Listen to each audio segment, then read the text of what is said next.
Hello, Neil Amy here, founder and CEO of Rayobyte. Today I have another Rayobyte story, which is an effort and initiative at Rayobyte where we highlight and celebrate the genius of the people that we get to work with every day. And today, Fabien is on the show. Fabien is the mastermind behind Scrapoxy.io, and if you use proxies or use Scrape, check it out. It's the proxy management tool you've always been looking for. We talk about that for a little bit, but the majority of the talk is talking about Fabian's journey and how he got to this point in his life through purpose. We talk about the importance of covering our basis first in terms of making money, having financial means to support ourselves and our family, but then as quickly as possible, do something you love. And Fabien is a great example of that. So stay tuned and thank you for watching. Bye bye.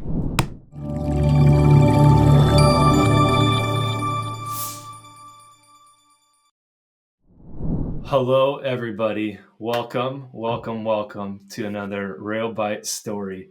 Today, I have with me the super cool Fabien. Fabien, can you say your last name for us too? For sure, it's Vauchelles. Vauchelles, yes. So if it's not clear, Fabien is the coolest French guy I've ever met. I'm always anxious around French people because I hear a stereotype that they don't like Americans, but I feel like we have a good relationship, right, Fabien? That's not true. Yeah, But yeah. sorry, enough about me and my anxieties. Please tell us what you're about, Fabien. um, a little introduction, you mean? Yeah, Yeah, please. yeah. So I've got a engineering background, programming from the age of 8. So Yeah. always love some background of things, What and language was that? I start with basic. Yeah, Yeah. as a No, I very don't. I don't know, you but didn't. Yeah, I've read it in an archaeological scripture. it's crazy language, but it was the beginning. Yeah, 30 years ago. Yeah. Man, I try to learn different language. I learn Perl. Yeah. Yeah, Right. scripting language when the Yeah. web just released, and doing that from my room when I was a teenager. Yeah, also so interesting. I've got a father who were IT teacher, so Oh, okay. yeah, that's help a lot to do what he teach to the students. And I was doing all background architectures, networks. I was not really a fan of video games, except Command and Conquerors or Ah, Red sure. Alert stuff. Yeah, Yeah. and that's where I started doing some IT stuff. I was not very good at school, to be honest, because I was so focused on IT. And Yeah. after IT engineering, my passion just blew up, and that was so crazy. What do And you mean I, by that there, if I may ask? You said your passion blew up. yeah, I did a lot of network stuff, security, all Yeah. about also collecting data, writing search engines, how do you write crawler before Scrapy was releasing, and after I learned all this framework, that's where my passion from web scraping, collecting data start, and also I a lot of companies to learn things. That's on failures that you learn, but everybody is saying that. So I try to start companies and to learn entrepreneurship. So I've got different backgrounds. So this IT background and also this entrepreneurship backgrounds. And I started also 3 companies.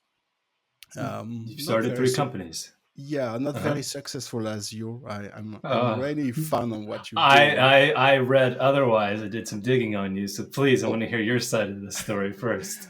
okay. Yeah, when I finish engineering school, I say, okay, I want to be an entrepreneur. So what can I do in IT? So you discuss with people, and I start in the automotive industry. So I create software. I try to hire people, and after you make it large. But I learned that you cannot stand with only one customers. It's so difficult to live with only one customers. So I tried to get many customers, but I was too young to do that. And finally I stopped, and I tried a new company in a complete different industry, which was the nightclub industry.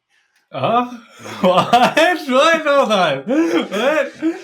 yeah, it was fun, to do some customer user process during the night. Yeah, sure.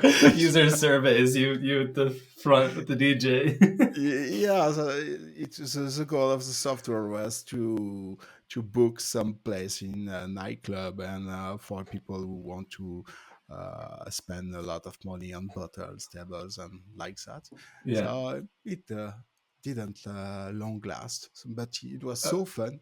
But okay, so you made a software. You didn't run a nightclub. Yeah, right. Ah, Yeah, a okay, software good. to manage VIP in nightclubs. So You'd be the coolest nightclub owner, I think. I would feel yeah, very welcome at your nightclub. yeah, that was fun in a nightclub in Paris and in the south coast. So that was so Oh cool yeah, to yeah. do that during the summer. Very fun part. And after I met some cool co-founder, and I found an AI company in the insurance space. It lasts this time clearly 6 years, and so we raised $15 million in money. That's Uh, serious money, man. yeah. I was a CTO. There we grew until 70 people. And after it was too big for me, so I left. Uh, I'm more some guys in the IT who love to develop things. Also, I love people. I love talking with you. I love to exchange. I love to manage people. But when you spend all your time on managing people and not doing what you like, so that's what yeah. I stopped. Yeah. Okay. Well, so okay, I got. This is so cool. I'm learning more and more about you, and we've engaged. I mean, relatively quite a bit from different calls and meetings. So this is cool to learn more about you. So I'm gonna go back to the nightclub because that's fascinating to me. No, I'm not gonna ask about your late nights and what that looked like. But you said it didn't last, and I picked up the word. If you don't mind me being forthright about this, did it fail? Did the company fail and fail to take off? Fail to generate revenue? Fail to sustain customers? Yeah, the first company, it was difficult because with only one customer, so the goal is to have another one, and it was too specific. So Mm, when you are in a niche but very specific to one customer, it's very difficult to adapt. And also, when you're young, you don't know how to do that. I didn't have any co-founder to help me to open my mind, mm, and one also I wasn't in circles like you're doing in entrepreneurship stuff. So that's mm, very cool. So they help you. The second part, I found co-founders, but we were very different in terms of mind. Our goal were very different. So uh, that's the things that didn't work because we didn't have the same goal at the end. mm. So Tell that's me, tell why me, I tell me more about that. What do you mean? For what you can't share? the way of doing the company, the way of expensing to spend the money and to raise the money, the way to develop softwares. Also, I was the only tech guy in the band, so Mm-hmm. that was difficult. I joined a company who already exists, Mm, so all co-founder already know for a long time, and I was new to it, so I didn't have the same relations. So very complex mm-hmm. situations. Mm-hmm. This is Uh, the second company, right? the second company, Yeah, yeah, yeah. Okay. and it was very interesting project. I love this project, but clearly we have different directions, so Mm-hmm. I quickly stopped. And so So what yeah, tell me about that moment in time. when you decided, hey, I don't think this is working, and you left, or was there a build up to it? Did this happen over a long time? Tell me your thought process and your feelings during that Yes, period. yeah, it was in the first company so that I realized that something cannot work. That's very difficult when you are building some things. When you are building something and you say, okay, I should stop, it's very difficult to quit when you are very involved in some things. But in my first company, you find some signals that in the futures it won't work. You cannot go to Mm. the next step. And when you feel that, you learn that you can stop a company and you can move to another project. And I quickly have the same feeling in the second company. Mm. So I say, I don't want to invest too much times because I know that will fail at point of time. So let's stop quick and move to the next subject, to be honest. Yeah, yeah, okay. And that's something you learned. Um, you know, everybody's saying that's good. You learn a lot of failure on failures. Yes, but that's not completely true. You learn a lot if you invest a lot, if you do the maximums, if you push all the limit, and after you did everything, you can say, okay, it's not working. But if you abandon very quickly because it's not pleasing you, the project is not fun, or you there is too much issue, no, that's not the good way. You must solve all issue before, and after doing everything possible, if it's not working, yes, you can stop. You don't have any regrets. Right, and you felt you gave it your all in that period, and the writing was on the wall still that it was. Exactly. On the third company, the Yeah, company is still working and yeah, they have a lot of success. They are growing, going to the US market and getting bigger and bigger. I didn't leave the company because the company was a failure. It's a yeah, success. yeah, I leave the company because I feel too big for me. yeah, yeah. Tell me Uh, about that. Describe that. yeah, that's when you create a company, a lot of guys saying you have people who match to small company, perhaps two, three people, and you have CTO for 10% company, you have CTO for 50% company, you have CTO for 100 Yeah. people company, and there is CTOs that can still live in the company because they can adapt, and I know that I can adapt from 1 to 100 people, and that's my maximum. Yeah. And Okay. when you know that, that's fine. So you just switch and let your job to more skilled persons, And and that's cool. where do you feel your strengths and weaknesses start and stop in that context? When there is, I think, when it's it's becoming too political stuff. In the Hmm. company, when the company is growing after 100 people, I'm not very comfortable. So I prefer small company, perhaps between 10 persons or 30 persons. Yeah. I've got a good examples. WhatsApp, crazy Yeah. company. Yeah. WhatsApp, 30 people, Yeah. and they were, I don't know when they were bought. It was four billions Were dollar. they 30? Because Instagram has a similar story. They were like 20 also for a Yeah, billion. Yeah. yeah. So that's one of my models. So you Yeah. can create a company, a very successful company, and you don't need to be a large teams. It depends totally on your business. Sometimes you need to hire a lot of people because it's a reputable business. It's Yeah. not scaling, Yeah. company. And you have business that can scale, so you don't need to hire a lot of people. So perhaps, Yeah. as you said, 20 people is enough. Yeah. So And so what was that? Was that decision harder, easier, the same to leave that company since it had a different narrative to it? It was successful, it was growing, you could have elevated with it. sorry, can you repeat? Yeah. I'm wondering what your feelings and thoughts were on the third company when you made the decision to leave because it was successful, whereas the other ones you saw concerns or you saw the writing on the wall with those. This one was a bit Yeah. different. It was succeeding, yet you still decided. Was that one harder for you to make? Was it a harder decision to leave the third company?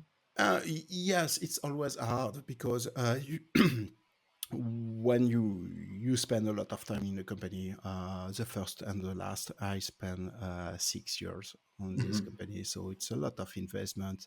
And you know the job when you are funding a company. It's not a small week that you are doing. Every year's counting double. Yeah, right, Yeah. right, right, right, So it's not, right. to be honest, if you're doing 6 years in the company and that you found it's 12 years, to be honest. Yeah, So right. it's a lot of time that you invest. And when you decide to leave the company, it's a mature decisions. It takes perhaps 6 months to 1 year before reaching that and Yeah, having the conclusions that you try everything, but you're not happy on the morning. mm, Um, a very good thing is you need to be happy every morning when yeah, you wake up and you say, I want to fight for this company. I want to raise this new challenge and to get bigger and to add new features. And when you wake up and that's not this kind of feeling during 6 months or 1 year, and you try a lot of solutions, perhaps it's that's the time. time to give that to another person because he will do better the job and Yeah, it's better for the company. yeah, So right, right, right. Follow your passions, yeah, or lack thereof. That's a signal at least. So then, as we then take the bridge from the third company to where you're at today, how does that? How do those stories blend together? yeah, and there's a good part between the different company. Also, I was doing a lot of data collection project, always collecting data. And between the second and the third company, I was doing some HR project to create one HR prediction project. And the goal, Yeah, was to help someone in the HR industry. That was I saying on my talks. The goal is to predict when someone is leaving the job, yeah, perhaps 2 or 3 months yeah. before. So Like Haiku, right? exactly. Haiku LinkedIn battle. Yeah, Yeah, yeah, yeah, yeah, you can get the profiles and contact them and match them. So yeah, having perhaps some matching stuff behind. yeah, And to be honest, if you have a lot of profile, it's work. We conduct with a friend a lot of tests, and it's working in the yeah, IT industry. So you can predict that. So I started web scraping to do at scale, and there were some issue, not so much proxy provider of 10 years ago, and so that's where I decided to create Scrapoxy, an open source project. And now this project is quite big in terms of usage. yeah, yeah. Let's pause. Let's pause here. So Scrapoxy is your open source proxy aggregator project. I'll let you describe it more. You started this 10 years ago. Was that right? Yeah, so exactly it's 8 year, and it was only focused on data center at the beginning. I Mm, just have one script in Python, starting yeah, VM, installing stuff, and I say, okay, it should be good if we can root smartly the project, scale that, and the project get bigger. So starting VM on Amazon's.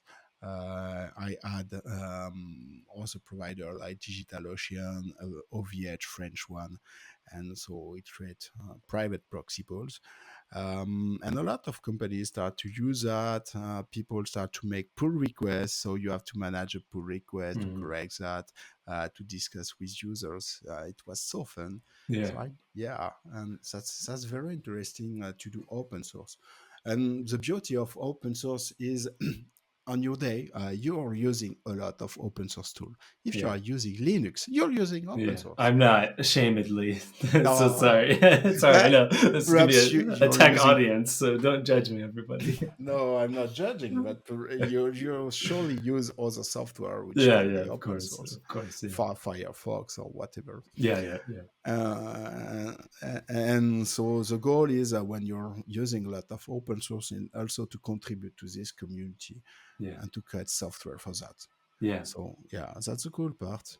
And so, okay, so tell us about Scrapoxy. So it aggregates IPs into a single tool so that a user doesn't have to use them. So as I'm putting myself in the shoes of, let's say I can be, there's a lot of personas that could use this, but let's use maybe a more extreme one. I'm a newbie. I'm just learning web scraping, and what challenges am I going to face, and how does Scrapoxy help with those challenges?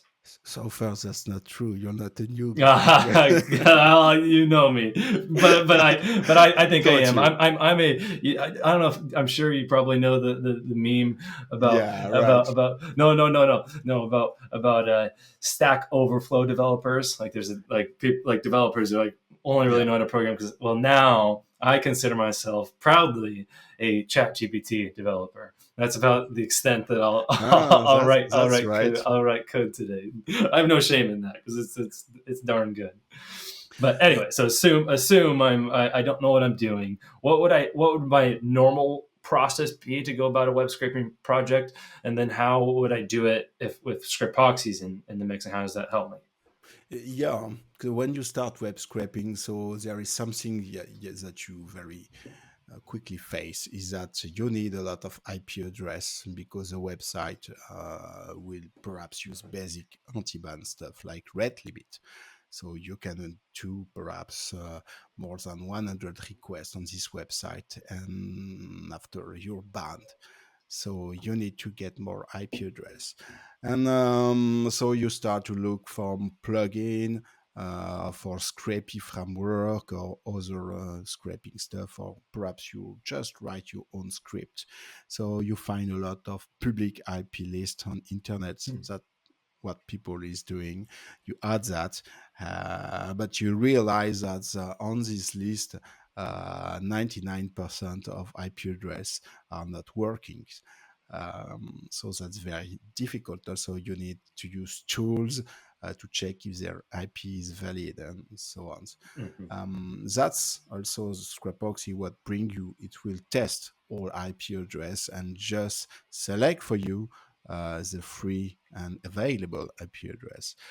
But you're doing clearly public IP address, so it help a little bit with your script. But depending on the websites that you're targeting, perhaps you are going to collect data from e-commerce or social platforms. And of course, in front of you, you have advanced anti-bot protection. So with this kind of IP address, they won't let you pass. So Mm-hmm. what you're trying is now to not using free stuff. So you need to pay stuff because Mm-hmm. at some point of time you need to pay for VMs, you need to pay for IP, whatever the price, but you need to pay. So you have to go from this free project or to something paid. So you switch, and perhaps the next step is to use data center proxy. So there is a lot of data center proxy provider Like nowadays. who? Like who? Yeah, Rayobyte, I think. It's a great answer, Fabien. Anyways, continue. Yeah. You can do that. There is this kind of proxy provider. You can also start your own private proxy pro. So you just plug your AWS credentials on Scrapoxy. And Scrapoxy was designed initially for that to run data center proxy. So you can quickly add that. And a lot of users today are using this functionality. Mm-hmm. And also, after you realize that data center IP is not working, so you need more advanced stuff like ISP proxy, residential proxy, whatever. And Scrapoxy now aggregates data center plus Rayobyte plus other providers with this kind of ISP residential mobile hardware providers, and you just have one place to manage it. The thing Mm-hmm. is, Scrapoxy is a Dockerfied, to be honest. Mm-hmm. So you quickly run that on Kubernetes or your laptop, whatever. It's very easy to use. Mm-hmm. And I want to play devil's advocate here for anyone listening. When would it not make sense to use Scripoxy? Are there cases? Good questions. And actually, there is one use case when you need one request, one IP address. So very quick, rotating proxy without sessions. Scrapoxy is not helping if you already have one residential providers. You just plug your residential provider, your only one, and you run that. So you'll do one request, one IP address. You do another request, it will change the IP Right, address. right, right. That's the use case. But for other use case, you need some sessions. So doing perhaps 4 requests, 10 requests with the same IP address, and Mhm. after moving to the next one, so Scrapoxy is helping on that. Got it. Got it. Okay. And so, does it work with residential proxy? Are you saying that it will connect to like the sticky sessions that residential Right. providers? Exactly. So Mhm. Scrapoxy basically for a residential or most of provider use sticky sessions. So it starts the number of sessions that you want. So Mhm. you just specify the number. It will maintain the sticky sessions. If you're not sending at regular interval request, the sticky session will stop and the IP will change. So Scrapoxy is doing that for you, and after you can use that to send your request. And also Scrapoxy have a start stop functionality, scale up, scale down. So when there is no traffic, inbound traffic, Scrapoxy is that shut down in your pool, so residential or perhaps data centers. So it just stop everything. So you're not Mhm. paying for that. You're not paying for traffic if you are not inbound traffic behind. Yeah. Yeah. Got it. Okay. And so I want to bring us back to when you said about your third company earlier. You said you need to be happy every morning for the company, excited about what's going forward. Does Scripoxy provide that to you? Describe what that feeling is building this own product yourself and how it differs from your first companies. Yeah, and the difficulty also on Scrapoxy, I create Scrapoxy between 2 companies as a side project, Mm-hmm. intro, and I start the last company. And I had a legal issue with the last company. Everything that I was writing in terms of code was a property of the company. Mm-hmm. So it was impossible for me to contribute to any open source project during 6 years I see. because you sign a lot of agreement when you're doing fundraising that the intellectual property or the PI clearly go to the company. Mm-hmm. So contributing to open source, whatever the project is nearly impossible, How, except can you can you explain that? So yeah. so like, would the open source project get in trouble for you if they accept one of your commits? Yes, that's Does, something I was new to, and should be very important when you are joining companies. It to add some paragraph, something in your contract, so you can contribute to open source. In mm-hmm. fact, what you're writing is your own property, whatever the country is. Yeah. But when you join a company, there is some things writing in your work contract, which said, okay, everything that you're writing, you give the intellectual properties to the company. Mm-hmm. What you're writing is except something, so you have to define the exceptions. And in my case, I didn't define any exceptions.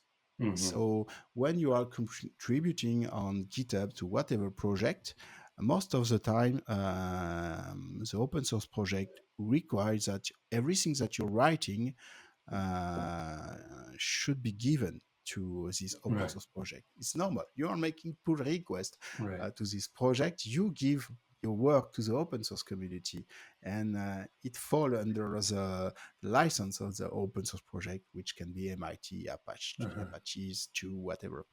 But if you didn't define anything in your contract, you can be stuck. So, Mm-hmm. and the Okay. company can say, hey, you contribute to this project. Please remove this pull request or Uh-huh. this part of code because it's not your property. And they Mm-hmm. can sue you for that. No Uh-huh. one wants that. Sure. Wow, that's a great takeaway. And that's not something I'd ever thought about before. I suppose you only think about it when you're when you're going through it or it Yeah, happens and to you. if it's a small pull request, no one matters, to be Yeah, honest. yeah, But right. if you're writing some open source project and one point of time the project is getting bigger and bigger, we Yeah, don't know. The company can say, okay, you write this project on your free time, but you were in the company yeah, and yeah, right, the right, you, property right, is right, not yeah, yeah, yours. So right, right, please, yeah, now the project is yeah. or So you started Scrapoxy then after you said after that company you started it as a side project and then you joined the current company you're at. yeah, so I did that. So I stopped during about 5 years, Yeah, five right, 6 years to write right, anything on Scrapoxy. right.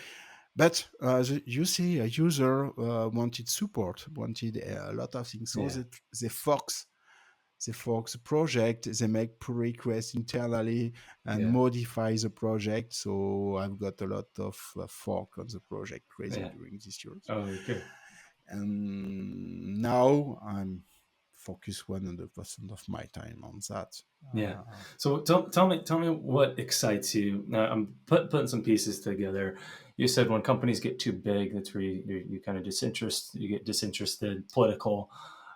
Two, I heard also you said, and these are my words, so please correct me if I'm overstepping here, but that up to 100 people, you feel that's where your skill set can go up to, but anything above that, you don't have interest in that level of CTO, 100 plus, for example.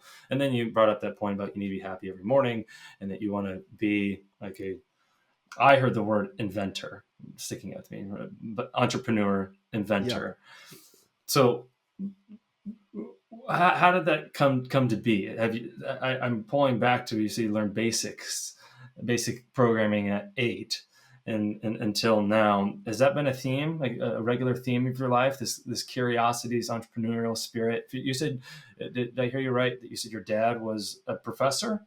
Yeah. So, Yeah. so Right. academia is not necessarily entrepreneurial in a lot of cases. You can if you're researching, you're inventing stuff. So maybe you can share a little bit about that. But I don't know. There's something cool here and consistent about your career and lifeline. Let's say. Yes. I think you already say the word. It's curiosity. Mm-hmm. Uh, um, we always say that developer have superpower. This superpower to create something from nothing. Mm-hmm. Yeah. And this is a superpower that always exciting from 8 year olds to now, Mm-hmm. that you have the ability to create things that never happens. So you're Yeah. not repeating stuff that other people are doing. It's pure creativity Uh that you huh. can do, and that's what they always exciting me. I think that's the main goal in my career. Whatever you're doing, if you're entrepreneur, if you're doing HR, you're doing something new. You learn always something new, like learning a new language, a new culture, and you need constantly to learn something and to be curious and to use that to create some things. I Mm-hmm. think that's the motto. And this is a field of study I've been really on the past years. Purpose, the idea of purpose. Right. Why do we do what we do? And I'm curious. I'm going to ask this. It's maybe a trick question, but it also isn't, because it can lead to. It always leads me when I ask this to interesting answers. So why do you value curiosity? What's the why behind it? Yeah, curiosity is a way to thinking out the box. I think is okay. Um, your job when you're in an engineer or what you're doing that is to solve problems, whatever Mm-hmm. the problems. And to be honest, I think you have the same problem like me. When you don't have problem, you create new ones. Exactly. How did you know that? Yeah, that's the issue. So you find a new challenge, and a lot of Yeah. people love that, and they get new challenge. So to be honest, getting new challenge is having new problems Yeah. and finding solution to solve that. And so the Will you? curiosity had to think out the box, to do some things that exciting you in the morning. How can I solve these new problems? And you learn how to solve new problems. Yeah, that's I think Mhm. that's the goal. If you'll humor me, because this is a question I struggle with. So this is a very honest question that I'm curious your perspective on. Why? I'm asking the why again. I'm going to do the five whys here, maybe. Like, why does that excite you? Getting up in the morning and trying to solve an interesting problem. Um, I think it's more the on the contrary. If I won't solve any problem, I will be sad. Uh huh. I think that's something. If you're not getting something new, and not solving new challenges, adding new features, something exciting new, which is exciting for new Mm-hmm. users. I, personally, perhaps it's clearly egoistic. I will be sad. Uh huh. Why would you be Yeah, sad? I don't want to be sad. No, no. Why would you be sad? What saddens you about that visual Ah, of not adding features? yeah, because doing the same and same stuff, not learning some things. I think that's something that my parents taught me Mm. by the past, and I'm great. I'm really thankful to that they taught me to always learn something new. Mm-hmm. I think when I also have children, and when you see children learning new, growing, so you're kind of proud that they can they can do that, and they also not doing the same stuff every day. Right. So yeah, you're not sad when Where, you where, where see does that. where does that change in society as we grow up as adults? Because I haven't witnessed a child that didn't have a boundless sense of curiosity. It's just like wow, wow, wow. And Yeah, you're right. where do we lose that, and why do we lose that? Do you think? Um, I think I read your articles, about your life, and Uh it huh. ring me a lot of bells. And I think we put ourselves limits, and that's the limit that the children don't have. And what I'm trying to do What with limits? Can you explain that? okay, you should say okay, you should stop music because it won't be a good job. You will be sad if you don't have money. Yeah, sure. I totally disagree. You should learn something that will give you the mean that you need in your future. Hmm.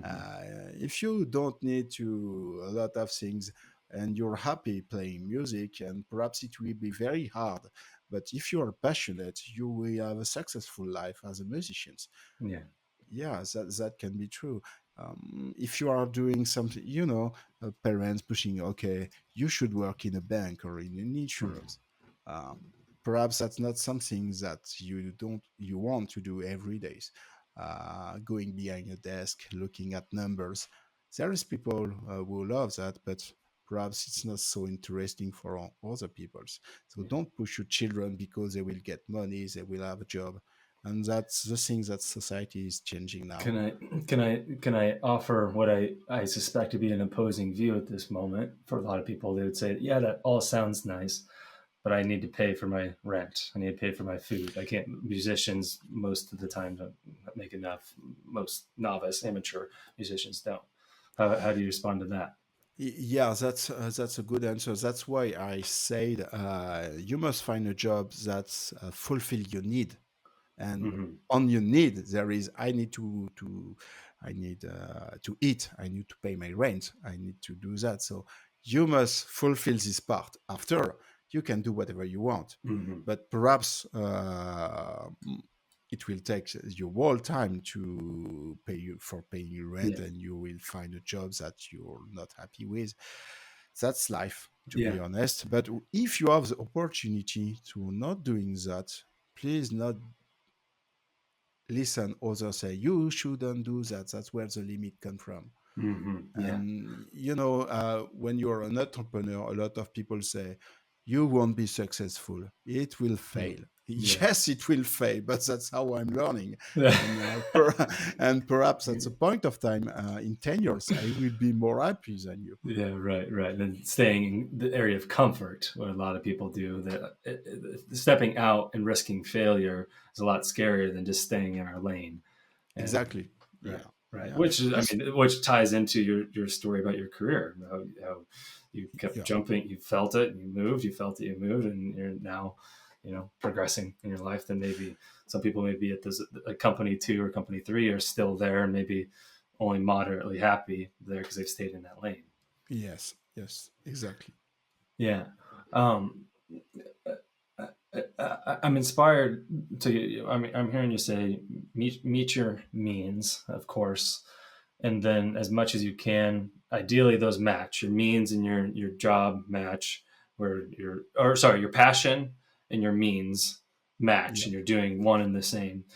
Not everyone has found that in life, and I philosophize on this. I read books. I'm a big Stoic fan, Stoicism, and this next part isn't necessarily Stoicism, but it's all intertwined. Which is, there's an argument to be made that I ponder a lot, that you should be able to find happiness where you're at. One that I always remind myself of is, and it doesn't relate to job, but it's in a similar context, is Marcus Aurelius in Meditations, is a very famous Stoic book. Marcus Aurelius was the Roman emperor, and he wrote this journal to himself, and it's so powerful because he's the most powerful man in the world, and he's telling himself, like, quit being so egotistical, quit searching for money, quit, and like, it's so honest and raw when he's the most powerful man in the world. And one Mhm. of his comments he writes to himself, he says don't seek out happiness at the seaside,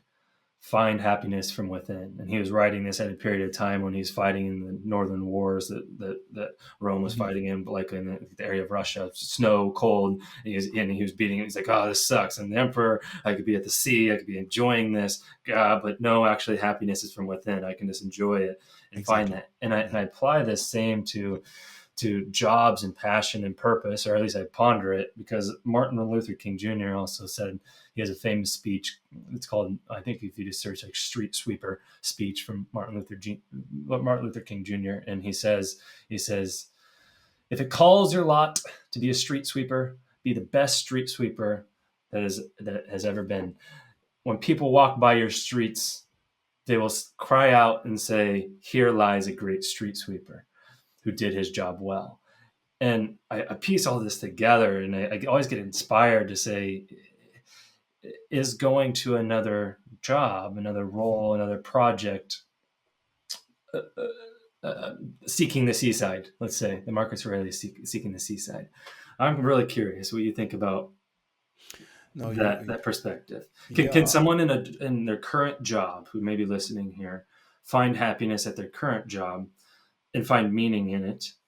I know it's not black and white, I understand. Or is the encouragement always to find to move to the next thing, to keep experimenting? To be honest, I see a lot of people, and I think the best thing is to be happy in the combination of what you're doing. Of course, if you're doing something, there is cool stuff and there is unpleasant stuff. It's always like that. But at the end, if you're happy, I think that's the best things. At a point of time, I'm saying, okay, I cannot. I won't be a billionaire, to be honest. I won't be Yeah. perhaps a millionaire. I don't know. Uh, it's not my goal. I want to have a successful family. That's my goal. To have a successful children, and to be happy in my life. So, and doing interesting projects. Yeah. That's what I want to do. After, there is other things, and it depends what you define in your life. Right. Seems you have So clarity. How did you go about finding that clarity? Did you do any exercises? Were you inspired by any books? Was there ever a moment in time you're like, this is my list to be happy, number one, two, three? Yeah, I found companies. Yeah, yeah, That's what I learned. And on the last company, it's your growing company. So you raise money, getting new customers, doing new product, raise money, and so on. So it's always the same circle, and you grow, grow, grow, grow, grow. And a point of time, you say, "Am I happy doing that?" yeah, And you say, "Okay, I think I reach the maximum in terms of size of companies that I want. I don't want to go more." yeah, To go further. So let's limit on that. After I won't be clearly happy. So get back to the basics. And that's what I'm doing now. That's where I found my limit. I reach my limit. yeah, And I know that's something I don't want to do again. yeah, It was nice, but when I'm doing the conclusions of this journey, I know what I love. I love my comfort, pimples, relations. I didn't love that I spent too much time on managing stuff and not doing. mm, So yeah, you learn that, and you mm, say, in my next journey, I don't want to do that, yeah, and I want to do that. So that's how I learn. yeah. I'm not reading a lot of book like you. I know that you are a reader. I wouldn't say so much. Maybe one a month, which is not so much. I know some people are like one a week. I'm like, Yeah, how do that's crazy. you do Yeah, that? that's One crazy. guy on our team, I'll give him a shout out to him, Isaac. He's our VP of marketing. He is just like an avid. Well, I don't want to go as far as say I don't even say avid. I think when I think of the word avid, like excited and like I'm gonna pick up a book every minute I have.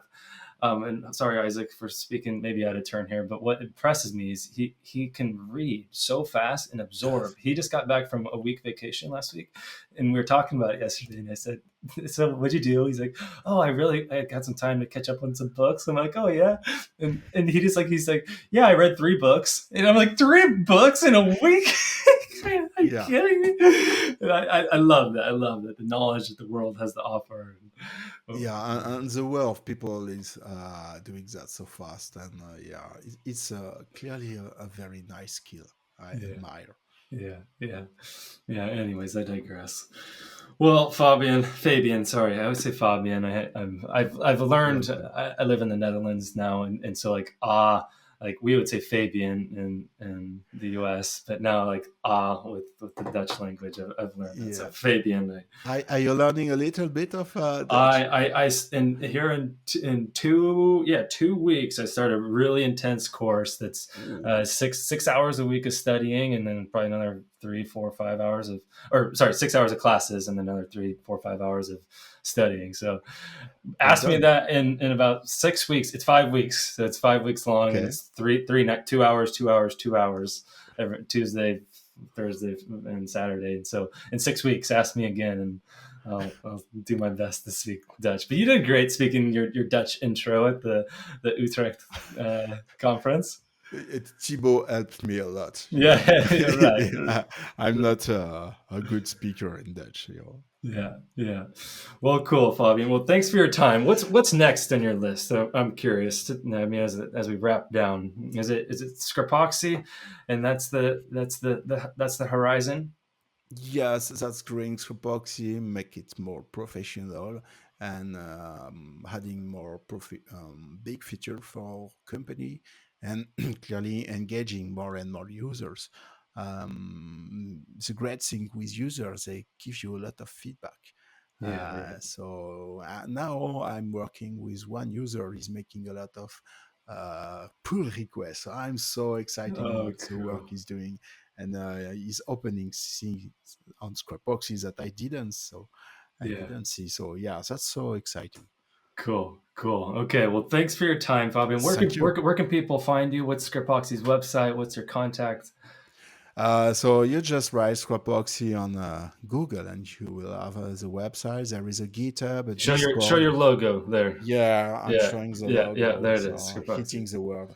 Yeah, yeah. Right. Is that an SEO thing now? Can they read? Can AI read the text on on the I hope. podcast? I Let's, hope sometimes they can be. It's crazy what AI can do. So yeah, yeah, I'm so excited. You saw when we were at this conference. So yeah. Right. so crazy.